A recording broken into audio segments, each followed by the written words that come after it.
তো সেদিন ডিসিসি মার্কেটে গিয়েছিলাম, যে ভিডিওটা আপনারা দেখেছেন। সেখান থেকে আমি অফিস থেকে বাসায় ফিরে আসার পরে চলে গেলাম আহনাফের বার্থডে কেকের অর্ডার দিতে।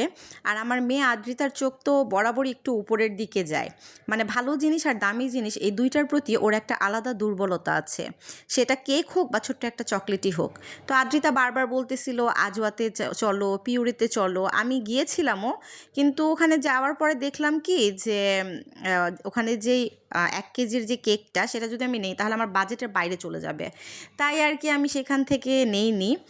আর হচ্ছে গিয়ে আমি সেখান থেকে সোজা চলে গেলাম আলামিন হট কেকে। এখানকার কেক আমার বরাবরই ভালো লাগে, আর দামটাও তুলনামূলকভাবে রিজনেবল। তো আহনাফ এবার ফুটবল থিমের কেক চেয়েছিল, তো সেই থিমের একটা কেক কাস্টমাইজ করে আমি অর্ডার করে দিলাম। তবে আদ্রিতার ব্যাপারে যেটা বলছিলাম, মানে একটা কথা বলতেই হয়, ওর এই জিনিসটা মানে কোনো জিনিস পছন্দ করার ব্যাপারে, দামি জিনিস আর ভালো জিনিসটা পছন্দ করাটা খারাপ কিছু না।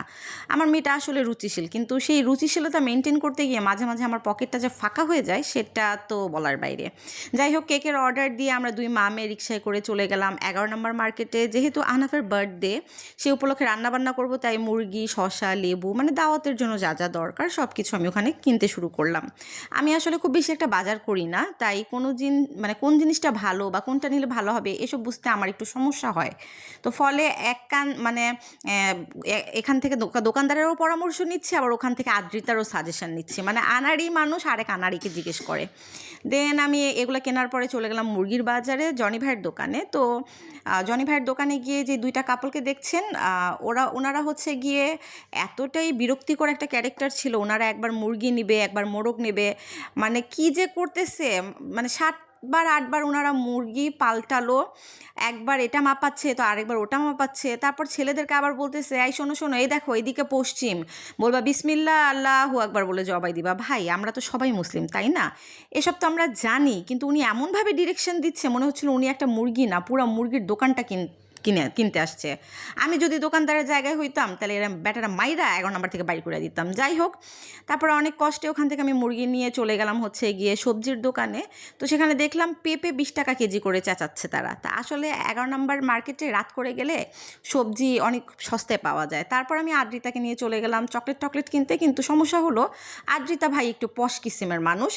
বাজার বা ভাঙ্গাচোরা রাস্তা, চিপাচাপা গলি বা বেশি মানুষজন, এসব ওর খুব বেশি একটা পছন্দ না।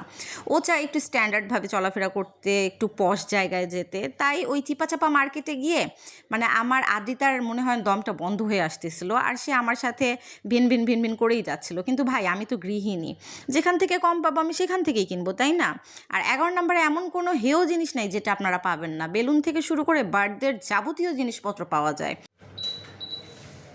এর মধ্যে বেলুন টেলুন কিনতে গিয়ে দেখি কয়েকজন আপু আছে, ওনারা না মানে গায়ে পড়ে আমার সাথে ঝগড়া করতে লাগলো। মানে আমি একটা ক্যাপ নিয়েছি, এই যে দেখেন এই আপুটা, আমি একটা ক্যাপ নিয়েছি, ওনারা সাথে সাথে সেই ক্যাপটা নিয়ে নিছে।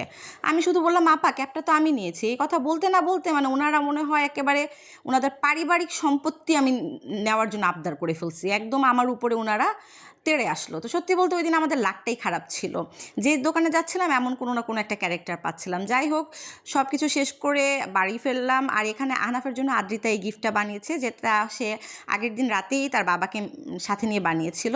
তো এই গিফটটা আসলে দাম হয়তো টাকা দিয়ে মাপা যাবে না, কারণ এটা আদ্রিতার ভালোবাসা ওর ভাইয়ের প্রতি।